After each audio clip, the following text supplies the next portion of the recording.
우리 고백하겠습니다. 하나님 우리를 기뻐하십니다. 축복하십니다. 사용하십니다. 우리의 입술의 고백대로 하나님께서 우리에게 일하여 주실 줄 믿습니다. 부모의 소원이 무엇입니까?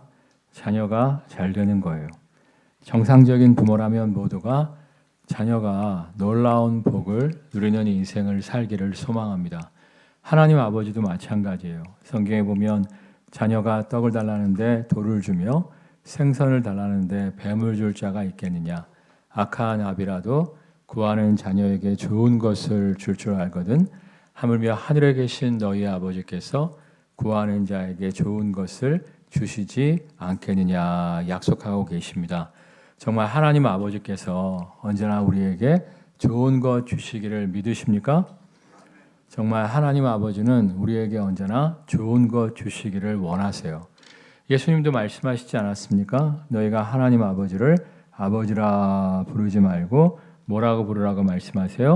아바, 아버지라 부르라고 말씀하세요. 그러니까 아버지 하면 좀 근엄한 부분이 느껴집니다만은 아빠 하면 어때요? 굉장히 절친한 거잖아요. 정말 하나님과 함께하면서 하나님이 예비하신 모든 복을 누리시기를 원하고 계시는 것을 볼 수가 있어요. 정말 하나님 아버지와 언제나 함께함으로 말미암아 하나님이 예비하신 놀라운 복들을 누리는 모두가 되시기를 주님의 이름으로 축원합니다. 근데 가만히 보면 하나님 아버지께서 예비하신 복을 온전히 누리는 사람들이 있는 반면에 그렇지 못한 사람들이 종종 있는 것을 볼 수가 있습니다. 이유가 뭘까요? 정말 모든 부모가 자식이 잘 되기를 바라는 것처럼 하나님도 우리가 복을 담뿍담뿍 받아누기를 원하시거든요. 그런데 하나님이 예비하신 복을 우리가 온전히 받아 누리지 못하는 이유는 과연 무엇일까요? 여러 가지 이유가 있습니다만은 가장 큰 이유가 무엇이냐면 우리가 돌아온 탕자의 삶을 살 때가 많기 때문이에요. 뭐라고요? 돌아온 탕자의 삶을 살 때가 많아요. 그 탕자가 아버지의 품 안에 거하고 있었다면, 아버지의 뜻 가운데 거하고 있었다면 정말 놀라운 풍요와 기쁨과 안식을 누릴 수 있었는데 자꾸만 아버지의 품을 떠나려고 하잖아요. 아버지의 뜻을 저버리고 자꾸만 아버지의 품을 떠나려고 하니까 여러 가지 실패와 연단 가운데 다 잃어버리고 빈털터리 신세로 돌아오는 것을 볼 수가 있어요. 근데 이것이 우리의 삶에 반복될 때가 있다니까요. 그러니까 이렇게 하나님 뜻 안에 살려고 좀 노력해요. 그러다가 조금 괜찮아지면 또 하나님 뜻을 버리고 내 멋대로 살아요. 그러다가 또 와장창하면 또 돌아온단 말이야. 그러다가 또 살만하면 또 하나님 뜻을 떠나서 내 생각과 내 계획대로 살아요. 그러면 또 와장창하고 또다시 이렇게 돌아오는 것이 반복되는 삶을 살아가시는 분들이 종종 있는 것을 볼 수가 있어요.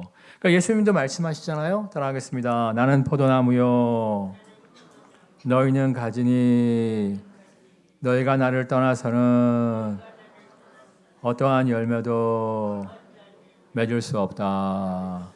그러니까 가지가 포도나무 원줄기 대신 예수님께 딱 붙어 있어야 되는데 그래야 원줄기로부터 오는 양분을 통해서 좋은 열매를 맺을 수 있는데 가지가 원줄기를 벗어나려고 한다는 거예요. 지멋대로 지 혼자 살아가려고 한다는 거예요. 그러니까 주님이 공급하시는 힘과 능력을 받지 못하니까 열매 없는 나무가 될 수밖에 없다 이렇게 말씀하고 계시는 거죠. 여러분 정말 하나님 안에 주님 뜻 안에 언제나 거하는 모두가 되시기를 주님의 이름으로 축원합니다. 정말 주님이 예비하신 놀라운 복과 은혜를 누리는 모두가 되시기를 주님의 이름으로 축원합니다.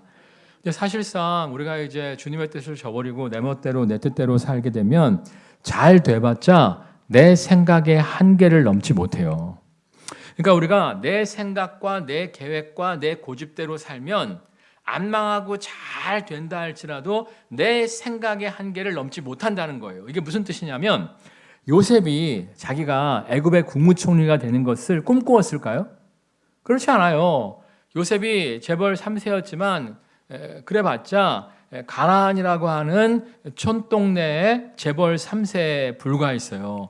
그러니까 요즘으로 얘기하면 남미 그 갱들 많은 남미의 어느 촌동네에서 좀 잘 사는 분홍의 아들에 불과한 거예요. 그러니까 남미, 멕시코 같은데 좀 부잣집 아이라고 해서 미국의 국무총리를 꿈꿀 수 있을까요? 꿈꿀 수 없는 거예요. 만약에 요셉이 그냥 자신의 계획과 자신의 뜻대로만 인생을 살았다면 잘 돼봤자 그냥 그 총구석에서 좀 더 잘 먹고 잘 사는 것으로 인생을 끝마쳤을 거예요. 근데 요셉이 정말 자신의 생각과 계획을 내려놓고 하나님의 인도하심에 순복했을 때 전혀 꿈꿀 수 없었던 애굽의 국무총리가 되는 놀라운 축복을 누리게 됩니다. 여러분 정말 성경에 보면 하나님이 자기를 사랑하는 자들을 위하여 예비하신 것은 눈으로 보지도 못하고 귀로도 듣지도 못하고 마음으로도 생각지 못하였다함과 같으니라 말씀하셨어요. 이 약속의 말씀을 믿으십니까? 이 약속의 말씀을 믿고 그분께 인생을 좀 맡기세요. 예? 여러분이 아무리 열심히 노력하고 열심히 계획하고 인생을 살아도 여러분의 생각의 한계를 넘지 못한다니까. 근데 여러분이 하나님께 맡기면 여러분이 꿈꾸고 기대했던 것보다 더 멋진 인생으로 여러분을 이끌어 가실 수가 있는 거예요. 정말 요셉처럼 여러분의 인생을 하나님께 내어 맡김으로 말미암아 여러분이 꿈꾸고 계획했던 것보다 더욱더 멋진 인생을 살아가는 모두가 되시기를 주님의 이름으로 축원합니다. 자, 과연 어떻게 해야 우리가 하나님으로부터 복을 담뿍 받아 정말 우리가 꿈꾸고 계획하는 것보다 더 멋진 인생, 쓰임받는 의미 있고 행복한 인생을 살 수가 있을까요? 우리 24절 말씀 읽겠습니다. 내게 토단을 쌓고 그 위에 내 양과 소로 내 번제와 화목제를 드리라. 내가 내 이름을 기념하게 하는 모든 곳에서 내게 임하여 복을 주리라. 하나님이 너에게 임하여 복을 주리라 말씀하시는데 하나님이 임할 때 성경은 뭐라고 말씀하시죠? 하나님과 함께함으로 말미암아 형통케 된다라고 이야기하고 있잖아요. 그러니까 요셉이 어디를 가든지 누구와 함께했다? 하나님과 함께했다. 그럴 때 요셉이 하는 일마다 좋은 열매를 맺을 뿐만 아니라 그의 인생이 형통케 되었다고 말씀하고 있어요. 형통의 뜻이 뭐라고 말씀드렸죠? 그냥 하는 일이 좀 잘 되는 것만이 아니라 따라하겠습니다. 앞길이 열린 인생.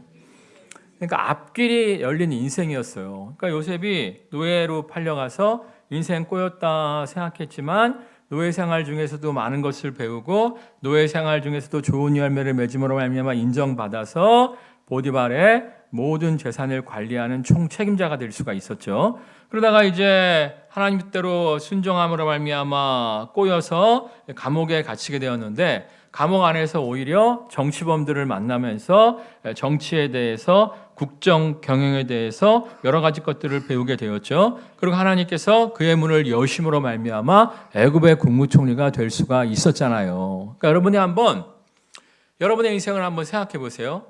여러분 인생이 너무 막혀 있어. 예? 여러분 스스로가 알 거예요. 여러분 인생이 자꾸만 막혀 있는 거야. 닫혀 있는 거야.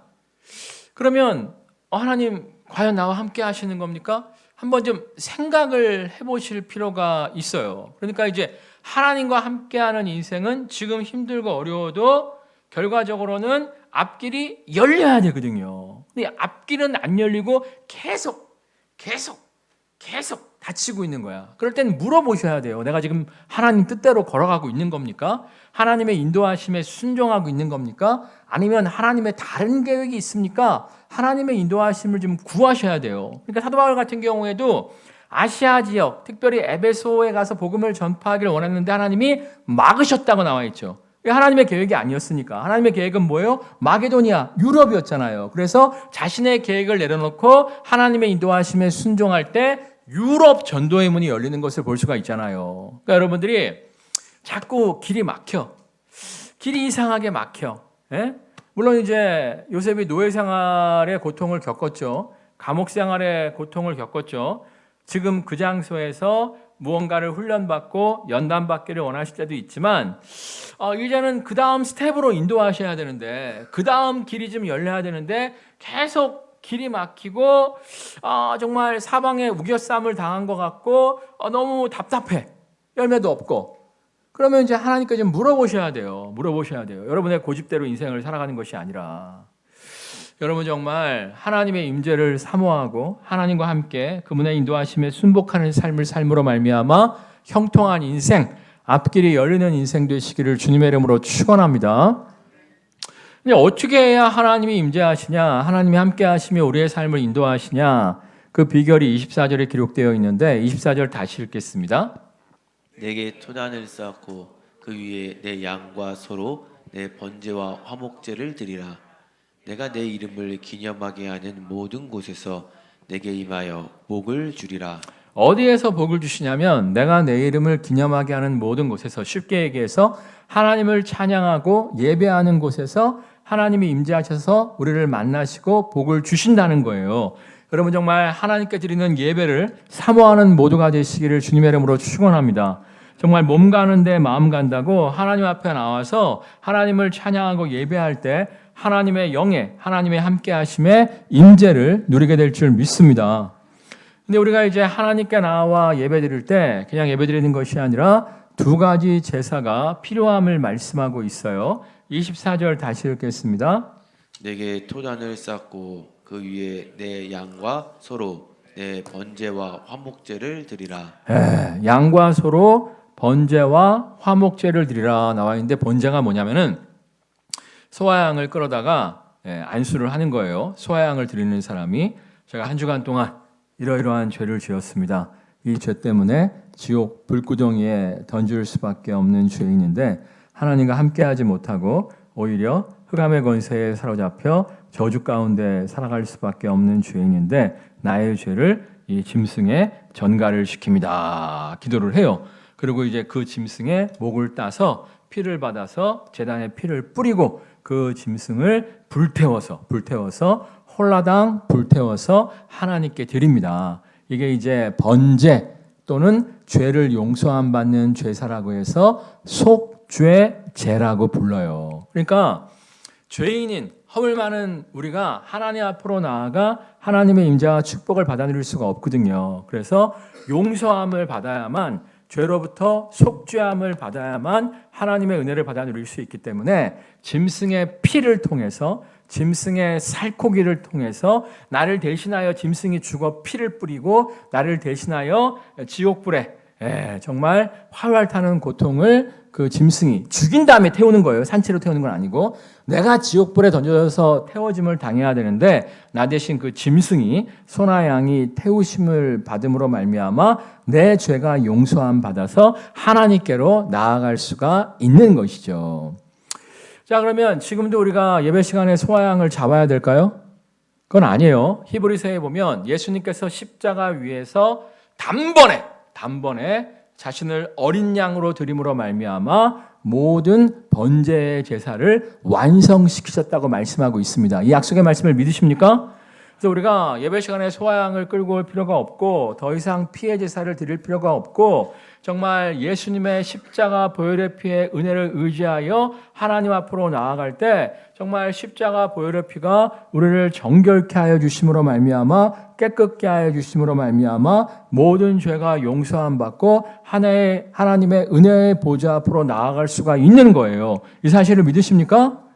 사실 그래서 여러분들이 예배 시간에 들어와서 정말 나의 연약함과 나의 죄인됨에도 불구하고 예수님이 나를 위하여 죽으심으로 말미암아 십자가 보혈의 피의 능력 가운데 내가 깨끗함을 입었음을 믿습니다 하고 하나님의 은혜의 보좌 앞으로 나아오시는 모두가 되시기를 주님의 이름으로 축원합니다.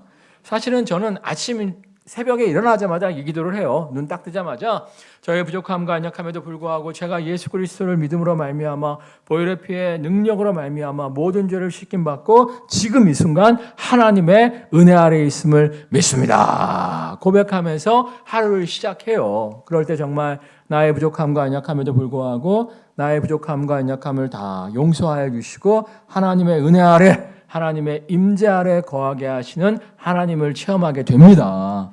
그러니까 여러분들이 정말 하나님의 임재가 필요해, 하나님의 은혜가 필요해. 근데 하나님과 나 사이에 막힌 담이 있어, 하나님과 나 사이에 죄의 담이 있어. 그럴 때는 어떻게 하셔야 돼요? 보혈의 피를 의지하며 기도하는 모두가 되시기를 주님의 이름으로 축원합니다. 그럴 때 십자가의 보혈로 우리를 정결케 하여 주심으로 말미암아 용서함 받고 다시금 하나님 앞으로 나아가 하나님의 충만한 은혜를 누리게 될 줄 믿습니다. 그러니까 첫 번째, 번제를 통해서 용서를 받아야 된다는 거예요. 죄가 씻김을 받아야 된다는 거예요. 그래야지 이제 하나님 앞에 나아가 하나님의 은혜를 경험할 수가 있는 것이고, 두 번째 필요한 것은 무엇이냐면 화목제예요. 화목제. 이건 하나님과 화목하게 되는 거예요. 그러니까 용서 받고 끝나는 것이 아니라 하나님과 좀 친해져야 된다는 거예요. 친해져야 된다는 거예요. 얼마 전에 수요일 날 밤에 이제 수예배 드리고 들어갔더니 전화가 와 있더라고요. 저는 예배 드릴 때 이제 핸드폰을 두고 오거든요. 같은 사람에게 두 통의 전화가 있어서 받아봤더니 야, 내가 너랑 친하니까 너한테만 얘기해 주는 거야. 너하고 누구 딱 두 사람한테만 얘기해 주는 거니까 절대 얘기하지 마 하면서 이제 저한테 고급 정보를 주더라고요. 이 성경에 보면 아브라함이 하나님의 친구다라고 나와 있죠. 하나님이 너는 나의 친구다 말씀하시면서 내가 행하려고 하는 바를 어찌 너에게 숨기겠느냐 말씀하시면서 다른 그 누구에게도 이야기하지 않은 하나님의 계획을 아브라함에게만 알려주시는 것을 볼 수가 있어요. 그러니까 가끔씩 보면 하나님의 인도하심이 있다고 하는데 하나님의 인도하심을 발견하지 못하는 사람들이 있어요. 하나님의 타이밍을 자꾸 놓쳐. 이유가 뭐냐면 하나님하고 안 친해서 그런 거예요. 안 친해서 그런 거예요. 그러니까 제가 이제 우리 애들이 어렸을 때 제가 이제 16명 타는 차를 몰고 간 적이 있었어요. 그게 뭐죠? 마티스. 여러분 마티스 선전할 때 못 보셨나? 기네스북에 올랐는데 마티스가 모르시는 분 많네. 모닝만한 차예요. 모닝만한 차. 스파크만한 차인데 기네스북에 올랐어요. 마티스에 16명 태우고 가더라고. 나 본 적이 있어, 진짜. 이 마티스를 제가 이제 운전을 했어요. 그날 이제 와이프가 어디 좀 갈 일이 있어갖고 모처럼 제가 운전을 하고 우리 큰애를 옆에 태웠죠. 초등학교 입학하기 전이었어요. 뒷좌석 카시트에 우리 둘째가 이제 있었단 말이에요. 그리고 쫙 운전하고 가는데 뒤에서 둘째가 꽉꽉 끼게 꼭꼭 뭐라고 얘기를 하는 거야. 근데 뭔 소리를 하는 건지 내가 모르겠어. 오줌을 싼 것 같지는 않은데 변을 본 것 같지는 않은데 뭘 자꾸 나한테 꽉꽉 끼까 꼭깍 그러는데 뭔 소리인지 못 알아듣겠더라고.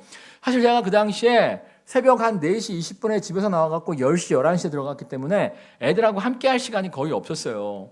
뭔 소리인지 하나도 못 알아듣겠는 거야. 그랬더니 옆에 있던 큰애가 아빠, 동생이 뭐라고 하잖아. 해석을 해주더라고요. 해석을. 나 그때 야 저걸 어떻게 네가 알아들었냐? 너무 신기했는데 나중에 가만히 생각해 보니까 우리 큰애는 둘째랑 함께 있는 시간이 많아요, 적어요? 많지. 많으니까 친하단 말이야. 친하니까 우리 둘째가 꽉꽉 끼까 꼭깍해도 알아먹는다, 못 알아먹는다? 알아먹는다. 옛날에 그 노래가 있잖아. 눈빛만 봐도 알 수 있잖아. 친하면 눈빛만 봐도 알아요, 몰라요? 알아요. 나 우리 교인들 딱 나갈 때 인사하는 태도를 보면 알아. 이 사람 지금 상태가 안 좋구나. 이분 지금 해피하구나. 요번에 집에 우환이 있는 것 같다. 이게 드러나거든. 그러니까 친하면 눈빛만 봐도 알 수 있는 거고 안 친하면 아무리 막 이래도 못 알아먹는 거예요. 그러니까 하나님하고 친하면 하나님이 아브라함아 내가 너에게 어떻게 숨길 수 있겠느냐. 은밀한 일을 우리에게 가르쳐 주신다니까. 그러니까 하나님의 인도하심을 발견하지 못하는 가장 큰 이유는 뭐냐면 하나님하고 안 친해서 그런 거예요. 여러분 정말 화목 제사를 통해서 하나님과 친해지는 모두가 되시기를 주님의 이름으로 축원합니다. 그러니까 친해져야 고급 정보를 받을 수 있고 고급 정보를 받아야 인생의 타이밍을 놓치지 않는 거예요. 이 화목제는 사실은 3가지입니다. 몇 가지라고요? 설교가 늦게 끝날 것 같죠? 아니에요. 짧게 하겠습니다. 3가지인데 첫 번째가 뭐냐면 감사제. 따라하세요. 감사제. 그러니까 성경을 보면 다윗은 전쟁에서 승리할 때마다 제단을 쌓고 감사의 예물을 드립니다. 반대로 사울왕은 전쟁에서 이기면 감사의 제단을 쌓지 않고 자신의 공적을 드러내는 기념비를 세우죠. 제가 한번 생각해 봤어요. 똑같이 전쟁에서 승리했는데 왜 다윗은 전쟁에서 승리할 때마다 감사의 제단을 쌓았고 왜 사울은 전쟁에 승리했음에도 자기를 기념하는 공적비만 세웠을까 생각을 좀 해봤어요. 제 생각은 그래요. 다윗은요, 이 전쟁의 승리가 자신이 잘났기 때문에 최선을 다해서 잘 준비했기 때문에 승리한 것이 아니라 하나님의 은혜임을 알았기 때문이에요. 그러니까 나의 나된 것은 하나님의 은혜라고 정말 싸울 날을 위하여 말과 병사를 예비하거니와 이김은 여호와께 있다고 자기가 아무리 최선을 다해도 하나님이 돕지 않으시면 안 된다는 것을 다윗이 알았기 때문에 자신의 승리에 대해서 이것이 하나님의 은혜임을 고백하면서 감사의 제단을 쌓은 거예요. 얼마 전에도 책을 하나 읽었는데 미국이 이제 아직 독립하기 전에 영국의 식민지 취약 가운데 있을 때 독립전쟁을 일으키잖아요. 그때 이제 조지 워싱턴 아시죠? 미국의 일대 대통령. 조지 워싱턴 대통령이 병력을 이끌고 영국군과 싸웠는데 조지 워싱턴이 그 전술에 능하지 못한 사람이었기 때문에 10,000명이 전사했대요. 10,000명이 죽고 한 3,000명 정도가 남아갖고 막 도망치고 있었는데 영국 군대가 막 포위망을 막 좁혀오는 거예요. 근데 영국 군대도 너무 오래 싸웠고 화약이 떨어졌기 때문에 이제 지원병의 보급과 화약의 보급이 필요했어요. 그날 밤에 400척의 영국 함선들이 해안에 이제 도착하게 돼 있었어요. 해안에 딱 4시간 후에 도착하면 거기서 지원병이 내려오고 화약이 내려와서 그 골짜기 위에 숨어 있는 그 독립 군들에게 포격을 가함으로 말미암아 조지 워싱턴과 함께하는 3,000명을 괴멸시킬 수 있었거든요. 근데 배가 잘 와갖고 해안에 도착하려고 하는데 갑자기 역풍이 불었어요. 역풍. 그 당시에는 이제 엔진으로 가는 배가 아니었잖아요. 범선이잖아요. 범선. 커다란 도수로 가는 배인데 역풍이 붐으로 말미암아 배가 해안이 1km밖에 안 되는데 그 1km를 전진을 못하고 바로 앞에 보이는데 1km를 전진을 못하고 서로 막 부딪히고 난리가 난 거야. 그래서 그 사이에 조지 워싱턴이 도망을 침으로 말미암아 다시 도망쳐서 병력을 다시 모아서 싸움으로 말미암아 독립전쟁에서 승리할 수 있었다는 거예요. 그러니까 역풍이 안 불었으면 지금 미국은 미국이 아니라 뭐예요? 영국이에요. 영국. 그러니까 다윗은 그걸 안 거예요. 정말 싸울 날을 위하여 말과 병사를 예비하거니와 이금은 여호와께 있다고 내가 아무리 최선을 다해서 준비하고 최선을 다해서 싸운다 할지라도 누가 돕지 않으시면 하나님이 돕지 않으시면 말짱 꽝이다. 이걸 알았기 때문에 하나님께 감사의 제단을 쌓고 감사의 예물을 드린 거예요. 근데 사울도 준비 많이 했어요. 성경을 자세히 읽어보시면 가는 곳마다 싸움에 능한 자들을 불러 모아서 훈련시켰다고 나와 있어요. 사울도 노력을 많이 했어요. 그래서 전쟁에 이긴 다음에 내가 잘해서 이긴 거야. 근데 하나님께 감사의 제단을 쌓을 필요가 뭐가 있어? 그러면서 자신의 공적비만 쌓은 거예요. 근데 성경에 보면 뭐라고 말씀하십니까? 따라하겠습니다. 감사로 제사를 드리는 자가 나를 영화롭게 하나니 그 행위를 옳게 하는 자에게 내가 하나님의 구원을 보이리라. 그러니까 감사할 줄 아는 자에게 더 놀라운 구원의 소식을 허락하여 주신다는 거예요. 여기서 구원은 영원 구원만이 아니라 삶의 시련과 역경, 아픔 가운데 우리를 회복시켜 주시는 하나님의 능력을 말씀하고 있는 겁니다. 이 말씀의 배경이 뭐냐면 예수님이 10명의 나병 환자를 치유해 주셨어요. 근데 나중에 돌아와서 예수님께 감사를 고백한 사람은 10명 중에서 몇 명이었어요? 9명이었나요? 1명이었잖아요. 1명. 그러니까 예수님 뭐라고 말씀하세요? 다른 9은 어디 있느냐? 이렇게 물어보시는데 성경이 굉장히 점잖게 기록한 거예요. 야! 딴 놈들은 어디 갔냐? 왜 너만 왔어? 9놈은 어디 갔냐? 지금 그 얘기 하시는 거예요. 자, 이렇게 보면요. 우리가 하나님께 달랄 때는 되게 많아. 급할 때 이거 해주세요, 저거 해주세요, 우리 딸 취업하게 해주세요. 기도는 안팡지게 많이들 하셔. 근데 응답이 됐을 때 감사하는 사람들은 진짜 열의 하나인 것 같아요. 열의 하나인 것 같아요. 정말. 제가 개척하고 힘들어할 때 한 친구가 와서 봉투를 주고 갔어요. 그 와이프가 학교 교사예요. 경민고등학교 교목이에요. 좀 살았기 때문에 그 친구는 목사인데 봉투를 하나 주고 갔어요. 되게 고맙더라고. 개척하고 힘든데. 건축을 할 때 찾아와갖고 또 또 봉투를 주고 갔어요. 너무 고맙더라고. 그 친구가 한 번 개척을 했어요. 집이 이제 수원 땅부잣집 아들이에요. 그래갖고 집에서 지원해줘갖고 신학교 졸업하자마자 땅 사갖고 우리처럼 이 정도 크기의 예배당을 지었는데 거기 이제 아파트가 막 들어왔거든요. 근데 잘 안 돼갖고 망했어요. 망해갖고 어느 교회 이제 부목으로 가게 되었어요. 근데 내가 너무 고맙더라고. 내가 힘들 때마다 날 찾아와주는 그 친구가 너무 고맙더라고. 여러분 그거 아세요? 잘 나갈 때는 친구들 많이 찾아옵니다. 힘들 때는 안 찾아와요. 도와달라고 할까봐. 근데 힘들 때마다 나를 찾아온 그 친구가 너무 고맙더라고. 그래서 사실 그 친구를 잘 소개해갖고 서울에 있는 어떤 교회 담임 목사로 갈 수 있게 해줬잖아요. 근데 그 교회가 부흥이 잘 안 되는 거야. 부흥이 잘 안 되는 거야. 그 원로 목사님이 나한테 나 목사 소개 때문에 담임 목사로 썼는데 나 있을 때보다 성도가 줄어 막 그러시는 거야. 근데 거기는 줄을 수밖에 없어요. 전에는 그 옆에 주택가였는데 이마트가 들어오면서 거기가 다 상가화 돼갖고 성도가 늘 수가 없어요. 제가 그 친구한테 야 누가 여기서 목회해도 줄 수밖에 없다. 지금 이마트에서 주차장이 필요하다고 하니까 넘겨라. 넘기고 니네 교회에서 5분만 차 타고 가면 향동 신도시가 만들어지고 있으니까 거기다가 이렇게 예배당을 다시 세팅해라. 그랬더니 용기를 못 내더라고. 향동 부동산 막 같이 다녀갖고 내가 밥 사줘 가면서 향동 부동산 같이 다니고 야 지금 너 있는 땅 120평밖에 안 되는데 40억 이상 준다 그러면 팔고 이쪽으로 옮겨. 그랬는데 부동산에서 처음에 이제 80억을 준대요. 결과적으로는 75억 받았는데 그래서 이제 그쪽으로 옮긴 거예요. 그랬더니 이제 몇몇 친구들이 전화가 왔어요. 야, 너 그 교회 네가 소개시켜줬다며? 네가 향동으로 이전하는 거 이렇게 했다며? 나는 안 해주고 왜 걔만 해줘? 나 그 얘기를 했어요.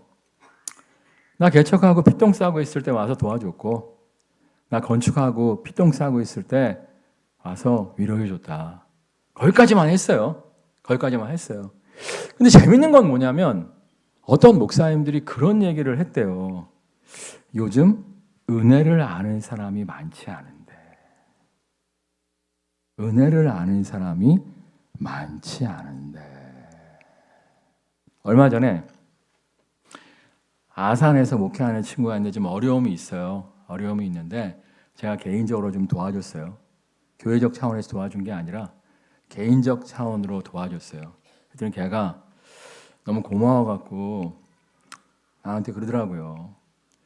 야, 다 모른 척 하는데 너무 고맙다. 그래서 그랬어요.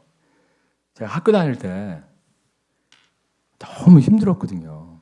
진짜 저녁 때 설거지 아르바이트 해갖고 거의 정말 그 설거지 아르바이트 하면 돈 줘요. 그걸로 아침 사 먹고 점심 사 먹고 저녁은 설거지 아르바이트 한 데서 줬고 설거지 아르바이트 한 그걸로 아침 점심을 해결했거든요. 그리고 200원인가 300원 남았어요.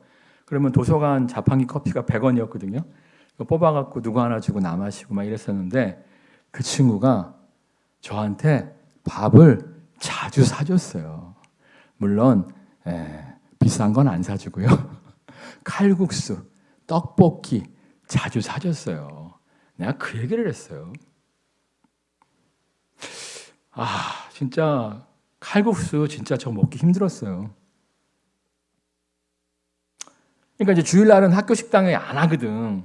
그러니까 이제 전도사니까 주일 봉사하고 딱 오면 저녁을 먹어야 되는데 남들은 막 칼국수 먹고 막 이렇게 하는데 그럴 돈이 없는 거야. 그러니까 내가 맨날 라면 끓여 먹고 뭐 그랬거든. 그때는 햇반 같은 것도 없어요. 그걸 아니까 그 친구가 야 대현아 떡볶이 먹으러 가자 칼국수 먹으러 가자 그래갖고 걔는 그때 티코를 타고 다니는 놈이었어요. 집이 좀 잘 살았거든. 내가 그때 그 얘기를 했어요. 야 칼국수 먹은 값이야. 사람들이 은혜를 몰라요. 은혜를 몰라요. 근데요 우리가 하나님의 은혜에 대해서 감사할 줄 알잖아요.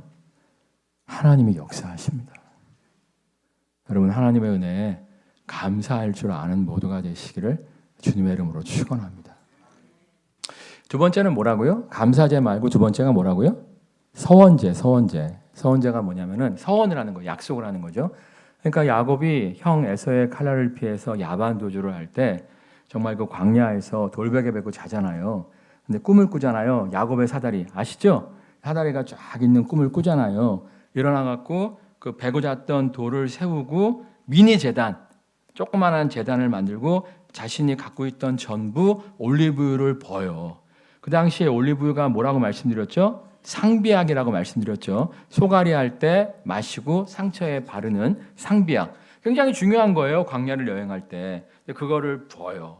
부으면서 뭐라고 얘기합니까? 나를 무사히 돌아오게 하시고 나에게 재물을 주시면 이곳에 다시 돌아와서 제대로 된 제단을 쌓고 하나님께서 내게 주신 것 중에서 10분의 1을 드리겠나이다. 이게 서원제예요.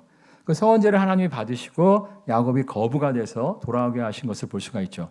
마지막으로 자원제예요. 자원제는 뭐냐면은 하나님이 아무 말 안 했는데 어느 날 이제 다윗이 가만히 생각해 보니까 자신은 백향목 궁전에 거하는데 하나님의 성전은 광야 출애굽 시절에 지었던 회막식 성전인 거야. 야, 나는 백향목 궁전에 거하는데 하나님의 성전이 아직도 회막, 천막, 텐트가 웬 말이냐 하면서 스스로 자원해요. 하나님이 안 시켰는데 하나님의 성전을 짓겠다고 자원을 합니다. 이게 엄청난 모험이에요. 여러분 역사를 보시면 궁궐 짓다가 망한 왕들이 많아요, 적어요? 적죠. 왜냐하면 시도 자체를 안 했어요, 사람들이 잘. 근데 시도한 왕들은 대부분 어떻게 됐어요? 한둘 빼고 다 망했어요. 여러분 광해가 왜 쫓겨났어요? 임진왜란 때 불탔던 궁궐을 재건하다가 쫓겨난 거 아닙니까? 대원군도 왜 실각하게 됐어요? 왕권을 다시 강화시키겠다고 짓다가 마른 궁전을 다시 재건하다가 쫓겨난 거 아니에요. 그러니까 궁궐을 짓는다는 건 함부로 시도를 못하는 거예요. 잘못하면 백성들의 원성을 듣고 망할 수가 있거든요. 그러니까 우리나라 역사를 보면 궁궐 짓다가 망한 사람들이 좀 있고요. 그러니까 대부분 안 지었는데 그 힘든 걸 아니까 안 지었는데 짓다가 망했죠. 근데 이제 서양 역사를 보면 그 그리스 로마 시대에 신전 짓다가 망한 왕들이 또 많아요. 신전 막 지금도 보면 막 어마무시하잖아요. 그런 거 짓다가 망한 왕들이 많거든. 그러니까 사실은 다윗이 자원은 했지만 두려워요, 안 두려워요? 두려워요. 두려우니까 제사를 드리면서 요즘으로 얘기하면 소원 예물을 드리면서 기도한 거야. 나에게 능력을 주세요. 하나님의 성전을 지을 수 있는 능력을 주세요. 기도를 한 거예요. 그러니까 하나님이 야, 네가 피를 너무 많이 흘렸기 때문에 너는 아니고 네 아들을 통해서 성전을 지을 거야. 이렇게 말씀하시니까 그렇다면 내가 아들이 성전 지을 수 있도록 모든 준비를 마칠 수 있도록 도와주세요. 기도합니다. 그럴 때 하나님이 어떻게 하십니까? 다윗이 다른 나라를 더 많이 점령하게 만드세요. 그러니까 이제 다른 나라를 더 많이 점령했으니까 매년마다 뭘 받아요? 곡물을 받잖아, 곡물. 그래야 곡물을 바리바리 쌓아놓음으로 말미암아 사실 솔로몬은 다윗이 준비해 놓은 거에 숟가락 하나 얹은 거예요. 그게 자원 예물이에요. 그러니까 여러분이 뭔가 하나님 앞에 헌신하고 싶어. 뭔가 하나님을 위해서 뭘 하고 싶어. 근데 이제 능력이 부족하잖아. 능력이 없잖아. 그럴 때 하나님, 내가 하나님을 위해서 뭔가 하고 싶은데 나에게 능력을 주세요. 이러고 이제 소원 예물을 드리는 거예요. 그럴 때 하나님께서 정말 다윗에게 하나님의 성전을 지을 수 있는 능력을 허락하여 주십니다. 여러분 정말 하나님께 예배하기를 사모하세요. 예배할 때는 보혈의 피로 씻고 하나님의 임재 가운데 나오세요. 그리고 하나님과 친해지셔야 돼요. 정말입니다. 하나님과 친해지셔야 돼요. 지금은 돌발 변수가 너무 많기 때문에 하나님하고 친해지셔야 돼요. 그래서 하나님의 인도하심을 받는 여러분 모두가 되시기를 주님의 이름으로 축원합니다. 찬양하겠습니다.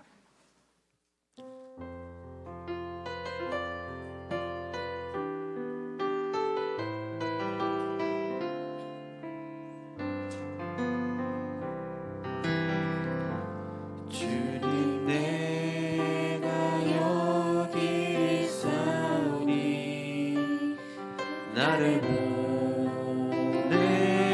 보내소서. 나의 방 나의 몸 주께 드리오니 주 앞에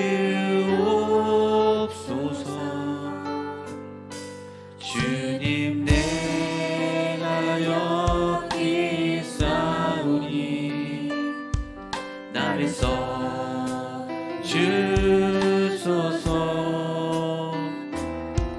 가진 것 모두 다 주께 드리오니 주 받으옵소서.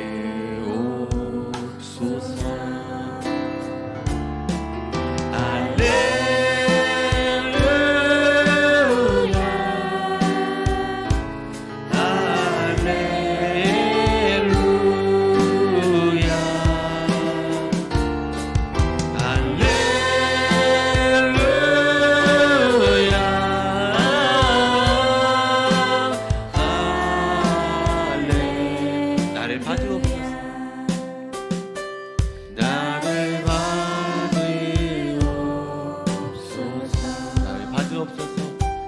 나를 받으옵소서.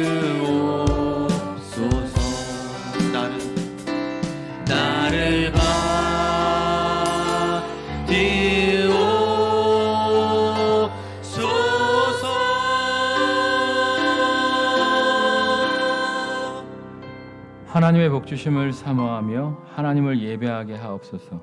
예수님의 피를 의지하여 담대히 하나님 앞으로 나아가게 하여 주옵소서. 하나님께 나아가 하나님과의 화목을 추구하게 하여 주옵소서.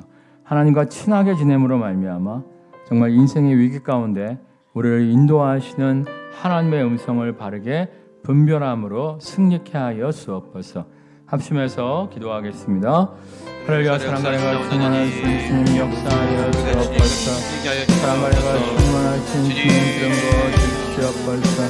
사랑과 내가 충만하신 주님 역사하여 주옵소서. 우리가 꿈을 계획하는 것보다 훨씬 더 좋은 일로 인도하시는 주님, 우리의 소망, 우리 주님 앞에 있음을 고백합니다. 아버지, 하나님 역사하여 주시기를 간절히 바라옵나이다. 하나님 기름 부어주시옵소서. 하나님 날마다 주님과 함께하는 정말 우리가 보혈의 피를 싣고 하나님 앞으로 나아가 정말 하나님과 화목하게 된 모두가 될 수 있도록 역사하여 주옵소서. 그를 통해 아브라함에게 모든 것을 숨기지 않은 것처럼 우리의 삶으로 온전히 인도하시는 하나님을 경험하는 모두가 될 수 있도록 하나님 역사하여 주시기를 간절히 바라옵고나 합니다. 정말 하나님의 예배를 사모하며 십자가 보혈의 피로 씻고 하나님의 임재 안으로 하나님의 은혜 안으로 들어가는 모두가 되어지게 하여 주옵소서. 하나님과 화목한 모두가 되게 하여 주옵소서. 감사와 서원과 자원을 통해서 하나님과 친해짐으로 말미암아 하나님을 기쁘시게 함으로 말미암아 정말 하나님이 아브라함에게 아무것도 숨기지 않았던 것처럼 인생의 위기 상황 가운데 우리를 인도하시는 하나님의 손길을 누리게 하여 주옵소서. 예수님의 이름으로 기도드립니다. 아멘. 우리 고백하겠습니다. 하나님과 화목합시다. 정말 하나님과 화목함으로 말미암아 정말 하나님의 인도하심으로 온전히 누리는 모두가 되시기를 주님의 이름으로 축원합니다.